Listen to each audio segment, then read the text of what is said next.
আমি বুক ঠুকে আজকে বলে যাচ্ছি, আপনি দেখুন এদের প্রকৃত চেহারা।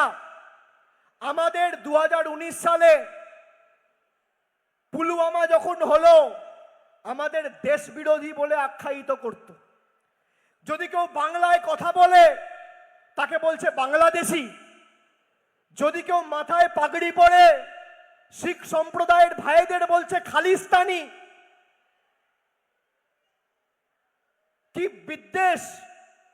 এই বৈষম্য বিদ্বেষের রাজনীতি কোনোদিন বাংলায় ছিল না।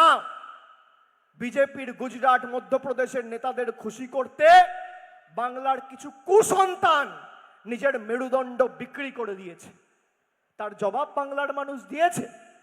কিন্তু আজকে আপনারা দেখুন, যারা আমাদের দেশ বিরোধী বলে আখ্যায়িত করত, আজকে সর্বদলীয় যখন ডেলিগেশন প্রতিনিধি দল 5টা দেশে গেল, আমাকে সেই ডেলিগেশনের সদস্য করে আমার দল পাঠিয়েছিল।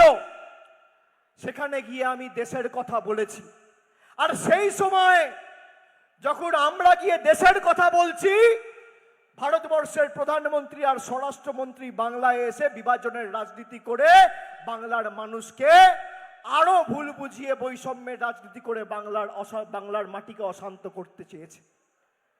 দিনের আলোর মতো পরিষ্কার। তাহলে দেশ বিরোধী কারা? দেশ বিরোধী কারা? আমি বলেছি, পাকিস্তান অকুপাইড কাশ্মীর ভারতের অবিচ্ছেদ্য অঙ্গ, ভারতের দখল করা উচিত, নেওয়া উচিত। বিজেপির কোন নেতার ক্ষমতা আছে বলবে? দেশ বিরোধী কারা?